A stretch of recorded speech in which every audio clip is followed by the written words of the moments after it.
আসসালামু আলাইকুম রহমতুল্লাহ। আজ অনুষ্ঠিত হল ৪৯তম স্পেশাল বিসিএস প্রিলি। ইংরেজি অংশের ব্যাখ্যাসহ সমাধান একটু সবাই মিলিয়ে নাও এবং সবশেষে অবশ্যই জানাবে কার কয়টি হয়েছে। আমি খুবই সুন্দরভাবে চেষ্টা করব ইন ডিটেল ব্যাখ্যাটা দিতে, যাতে করে এই ধরনের প্রশ্ন যদি ইন ফিউচারে অন্য কোনো চাকুরি পরীক্ষা আসে সেখানে যেন তোমরা সেটার আনসার করতে পারো। আমি শুধু আনসার বলবো না, এর নেপথ্যে কারণগুলোও বলার চেষ্টা করবো ইনশাআল্লাহ। তো চলো আয়োজনটি শুরু করি। নাম্বার 1। আচ্ছা, এই স্লাইডে 1 থেকে শুরু হবে। 1 number, pick the correctly spell word, অর্থাৎ সঠিক উচ্চার কি বলে বানান কোনটি, সঠিক বানান কোনটি। রাইট উত্তর হচ্ছে কনসিয়েনশাস, নাম্বার ডি। অন্যগুলো বানান ভুল ছিল, এটি হচ্ছে সঠিক। বাংলা অর্থ হচ্ছে কর্তব্যপরায়ণ, কনসিয়েনশাস কর্তব্যপরায়ণ। অন্যান্যগুলোতে ভুল আছে, ভুল বানান তো ভুলই, ভুলের আবার কি ব্যাখ্যা দেবো, তাই না? আচ্ছা, এরপর number 2, they talked about going on a vacation, অর্থাৎ তারা ছুটিতে যাওয়া নিয়ে কথা বলেছিল। এখানে দেখো অ্যাবাউট মানে অনেকে মনে করবে সম্বন্ধে, মানে ছুটিতে যাওয়ার সম্বন্ধে কথা বলেছিল, বাট এটা সুন্দর ট্রান্সলেশন নয়। ট্রান্সলেশনের সৌন্দর্য হচ্ছে ট্রান্সলেশনের মতো করে করা। তাহলে they talked about going on a vacation, এটা সুন্দর বাংলা অর্থ হচ্ছে তারা ছুটিতে যাওয়া নিয়ে কথা বলেছিল। এনিওয়ে, প্রশ্ন হচ্ছে গোয়িংটাকে আমরা কি বলতে পারি। হিয়ার গোয়িং ইজ ডেফিনেটলি, যেহেতু প্রেপোজিশন, প্রেপোজিশনে পরে ভার্বের সঙ্গে আইএনজি থাকলে তাকে আমরা নর্মালি কি বলি, জেরান্ড বলি। আর জেরান্ডও যা, নাউনও তাই, এটা তো জানা আছে নিশ্চয়ই তোমাদের। সো এটা জেনে রাখো, ইন ফিউচারে কাজে লাগতে পারে। জেরান্ড অথবা হচ্ছে নাউন, প্রেপোজিশনের পর ভার্বের সঙ্গে ING. Number 3, the novel Wuthering Heights. The novel Wuthering Heights was penned by the author under the pen name. অর্থাৎ ওয়াদারিং হাইটস এই উপন্যাসের লেখক যে ছদ্মনামে লিখেছিলেন, সেই ছদ্মনামটা কি ছিল মূলত? সেই ছদ্মনামটা ছিল মূলত এলিজবেল। উত্তরটা ফার্স্টে দিয়ে দিই, C number Ellis Bell. Ellis Bell basically আমরা যদি এটাকে বলি যে আরেকটা নাম কি, তাহলে Emily Bronte. Emily Bronte, BRONTE। তো এই এমিলি ব্রন্টি মূলত হচ্ছে Ellis Bell Bronte, Emily Bronte. Emily Bronte এই ছদ্মনামটা সে, মানে এমিলি ব্রন্টি তার ছদ্মনাম নিয়েছে Ellis Bell, right? Okay, so Wuthering Heights এই উপন্যাসটি উনি এই ছদ্মনামে লিখেছিলেন, এলিজবেল ছদ্মনামে, কিন্তু মূল নাম হচ্ছে Emily Brontë. Okay, number 4, which gender is the noun neighbour. Neighbour মানে হচ্ছে প্রতিবেশী। প্রতিবেশীর মধ্যে ছেলে প্রতিবেশী হতে পারে, মেয়ে প্রতিবেশী হতে পারে। সো ডেফিনেটলি এটাকে আমরা বলবো কমন জেন্ডার। কমন মানেই তো ওর ভিতরে ছেলেও থাকে মেয়েও থাকে, তাই না? সো রাইট উত্তর ডি। Number 5, someone sneezed loudly at the back of the hall, অর্থাৎ কেউ হলের পেছন দিয়ে জোরে করে হাঁচি দিয়েছিল। স্নিজ মানে হাসি দেওয়া, পাস্ট টেন্স স্নিজড। এখন প্রশ্ন হচ্ছে স্নিজটাকে এখানে কি ভার্ব হিসেবে ব্যবহার করা হয়েছে। যদি কোনো ভার্বের পর অ্যাডভার্ব থাকে ডেফিনেটলি সেটি হচ্ছে ইনট্রানজিটিভ ভার্ব। সো ডেফিনেটলি এটি হচ্ছে ইনট্রানজিটিভ ভার্ব। শর্টকাট মনে রাখবে, ভার পরবর্তী অ্যাডভার্ব লাউডলি, সো সেই ভার্বের নাম হচ্ছে ইনট্রানজিটিভ ভার্ব। পজিটিভ হতে পারে না, ট্রানজিটিভ হতেই পারে না, তারপরে একটু অবজেক্ট থাকতে হতো। আচ্ছা, এই হচ্ছে 1 থেকে 5 পর্যন্ত। এবার next slide. 6 number, a person who leaves his or her own country to settle permanently in another, অর্থাৎ যে ব্যক্তি তার দেশ ছাড়ে, ছেলে হোক বা মেয়ে হোক, এবং অন্য কোনো দেশে একেবারে পারমানেন্টলি স্থায়ীভাবে বসতি স্থাপন করে, তাকে কি বলা হয়? কি বলা হয় তাকে? তাকে বলা হয় ইমিগ্রান্ট। ইমিগ্রান্ট মানে হচ্ছে দেশত্যাগী। তো এখানে প্রায় কাছাকাছি অর্থগুলো রয়েছে, আমি একটু বলে দিই। তো এটা তো বললামই যে ইমিগ্রান্ট মানে হচ্ছে দেশত্যাগী, দেশটা ত্যাগ করে সে অন্য দেশে সেটেলমেন্ট নিয়েছে। আর হচ্ছে ইমিগ্র্যান্ট, ইমিগ্র্যান্ট মানে হচ্ছে অভিবাসী। আর একটি শব্দ রয়েছে এক্সপ্যাট্রিয়েট। এক্সপ্যাট্রিয়েট মানে হচ্ছে প্রবাসী। আরেকটি শব্দ রয়েছে তোমার এখানে হচ্ছে মাইগ্রেন্ট। মাইগ্রেন্ট মানে হচ্ছে স্থানান্তরকারী। 7 number, identify the word that can be used as both singular and plural. এটা না অনেকবার এসেছে, কোনটিকে আমরা সিঙ্গুলার এবং প্লুরাল উভয় হিসেবে ব্যবহার করতে পারি, সেটি হচ্ছে ক্যানন। এই ক্যাননটা প্রচুর পরিমাণে আসতে দেখা যায়, সামরিক যুদ্ধক্ষেত্রে ব্যবহার হয়। কামান, অবশ্য ক্যাননের কিন্তু প্লুরাল ক্যাননসও হয়, যদিও এই ব্যবহারটা খুবই কম। কোনো সময় যদি দেখো অবাক হয়ে যাবে না যে what is the plural of canon. So ক্যাননসও থাকতে পারে, বাট অ্যাজ ইউজুয়াল ক্যাননটাই বেশি সিঙ্গুলার এবং প্লুরাল হিসেবে ইউজ হয়।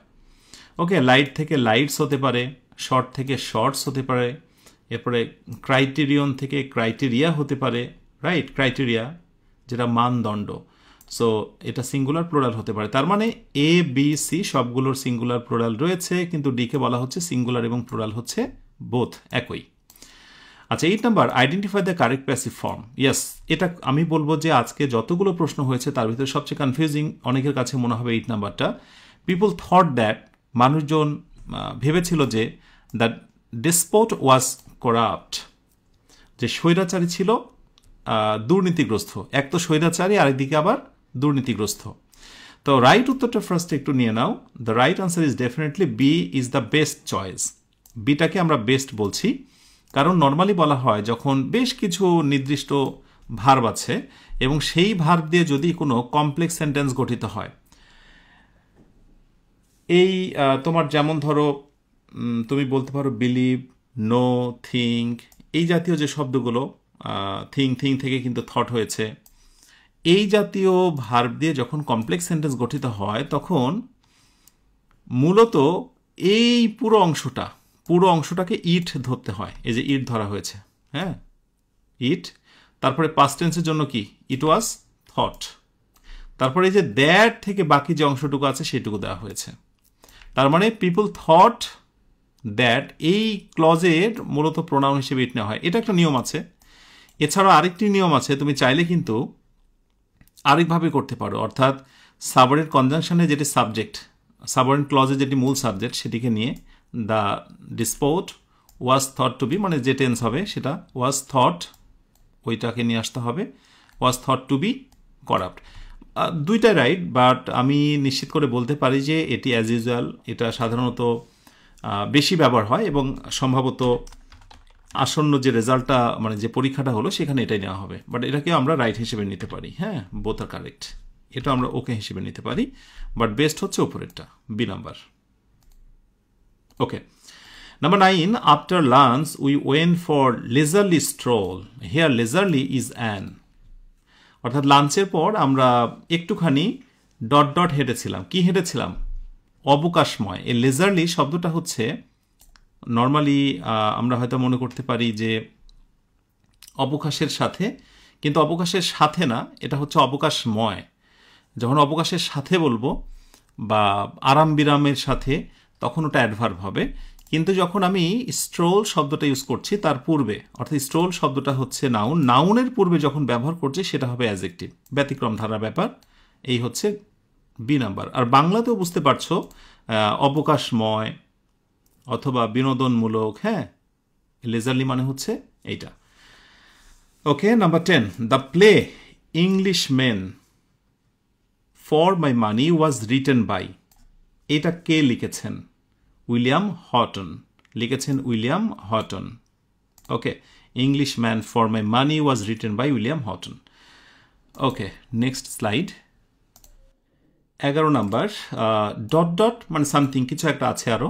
I can't but conclude the bulk of your natives to be the most pernicious race of little odious vermin that nature ever suffered to crawl upon the surface of the earth. The statement occurs in, অর্থাৎ এই মন্তব্যটি, কথাটি কোথায় বর্ণিত রয়েছে? কোথায় বর্ণিত রয়েছে? যারা গালিভার্স ট্রাভেল পড়েছে আমার মনে হয় খুব সহজেই পারবে। জনাথন সুইফটের বিখ্যাত তোমার ব্যঙ্গ উপন্যাস গালিভার্স ট্রাভেল, সেই গালিভার্স ট্রাভেলে এটা একটি কোটেশন, সেখানেই তোমরা এটা পেয়ে যাবে। Number 12, we know that the earth is a planet. আমরা জানি যে পৃথিবী হচ্ছে একটি গ্রহ। আন্ডারলাইনকৃত এই অংশটুকুর নাম কি? অবশ্যই যেহেতু নো একটি ট্রানজিটিভ ভার্ব, তারপরে দ্যাট ক্লজ, এটার নাম হচ্ছে নাউন ক্লজ। এবং তোমরা এটা ছোট্ট করে মনে রাখবে, সাবজেক্ট, ভার্ব এবং ঠিক অবজেক্টের জায়গায়। ধরো এইটুকু তুলে দিয়ে তুমি কিন্তু ইটও দিতে পারো। এইরকম তুমি ইট তুলে দিয়ে সেখানে যদি কোনো একটা ক্লজ বসা বা দেখে ফেলো, তাহলে নিশ্চিত সেটার নাম বলবে তুমি নাউন ক্লজ। ক্লিয়ার? আচ্ছা, এরপর 13 number, select the sentence in which better is an adverb. অর্থাৎ নিচের কোন সেন্টেন্সে বেটারটাকে অ্যাডভার্ব হিসেবে দেখানো হয়েছে। সো ফার্স্টে রাইট আনসার নিয়ে নিই। Sound travels better in water then in air. B is the right answer. So বাংলাটা একটু ক্লিয়ারলি জেনে নাও যে শব্দ, ট্রাভেল মানে ভ্রমণ করা নয়, এখানে বয়ে চলা, মানে শব্দ কি হলো, পানিতে বয়ে চলে বাতাসের চেয়ে একটু বেশি। অর্থাৎ শব্দ পানিতে বাতাসের চেয়ে ভালো চলে। শব্দ ভালো চলে পানিতে, কিসের তুলনায়? বাতাসের তুলনায়। ওয়েল, সো যেহেতু এটি ট্রাভেল ইনট্রানজিটিভ ভার্ব, তারপরে অ্যাডভার্ব রয়েছে, সো এটিকে আমরা অবশ্যই বলবো অ্যাডভার্ব। সরি, ট্রাভেলের পর যেহেতু বেটার আছে, এটিকে আমরা অবশ্যই কি বলবো? অ্যাডভার্ব বলবো। ট্রাভেলটা হচ্ছে ইনট্রানজিটিভ ভার্ব। অন্যগুলোতে বেটার আছে, আমরা একটু দেখে নিতে পারি। We are helping for better weather tomorrow. এখানে ওয়েদার শব্দটি হচ্ছে নাউন, নাউনের পূর্বে বেটার, সো বেটারটা হচ্ছে adjective. It's hard to decide which one is better. এটা সিদ্ধান্ত নেওয়া খুব কঠিন কোনটা সবচেয়ে ভালো। সো এইখানে হুইচ ওয়ান ইজ বেটার, এটা আমরা অবশ্যই অ্যাডজেক্টিভই বলবো, তাই না? Which one is better, adjective complement. He join the gym to better his health. সে তার স্বাস্থ্যের উন্নয়নের জন্য জিমে যোগ দিয়েছিল। টু এর পরে এটা ভার্বের বেস ফর্ম ধরবো ইনফিনিটিভ হিসেবে, সো এটা হচ্ছে ভার্ব। ওকে, আশা করি অ্যাডভার্ব ব্যতীত অন্যান্য কোথায় বেটার কোন পার্টস অফ স্পিচ হয়েছে সেটা আমরা বুঝে নিলাম। Number 14, fill in the blanks with appropriate words. Selina knocked it, খুবই ফ্যান্টাস্টিক একটি শব্দ। Selina knocked it the park with her performance in culinary art. অর্থাৎ কুলিনারি আর্টে সেলিনা একটা দুর্দান্ত পারফরমেন্স করেছিল। এখানে বি নাম্বারটা অনেকটা ইডিওমেটিক ইউজ, সো এটা মনে রাখবে তোমরা। Knocked it out of the park, দুর্দান্ত পারফরমেন্স করাকে বলা হয় knocked it out of the park. অতএব মাঝখানে তুমি চাইলে অন্য কোনো প্রেপোজিশন বসাতে পারবে না। Knocked it out of the park. অনেকে তো হয়তো এটাই ভেবেছিলে পার্ক মানে সেই তো বিনোদনের জায়গা পার্ক, এরকম না। আসলে এটি একটি ইডিয়মের একটি অংশ ফাঁকা রাখা হয়েছে, সো সেই অংশটি আমরা এখানে বসাতে বাধ্য। ওকে, সো কুলিনারি আর্টে সেলিনা দুর্দান্ত তার পারফরমেন্স দেখিয়েছিল। ওকে, নেক্সট সর্বশেষ স্লাইডে আমাদের 15 থেকে 20, এই 20টা প্রশ্ন ছিল আজকে 49তম বিসিএস। ভুলে যেও না, সবশেষে জানাবে 20টার ভিতরে কার কয়টি হয়েছে। আচ্ছা, the idiom icing on the cake, অর্থাৎ কেকের উপরে আইস রাখা, ব্যাপারটা এরকম। কেকের উপরে আইস রাখা কি খুব গুরুত্বপূর্ণ? মোটে না। এটা দেখতে হয়তো ভালো লাগবে, কিন্তু একটা ওয়েস্টেজ অফ মানি, আননেসেসারি।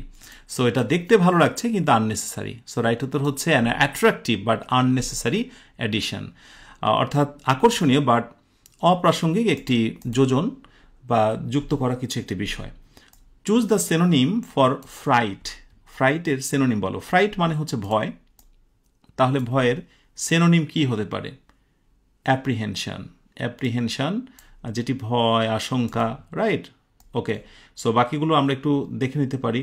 যেমন প্ল্যাসিডিটি, প্ল্যাসিডিটি মানে হচ্ছে প্রশান্ত ভাব। এক্সপোজার মানে হচ্ছে সংযম।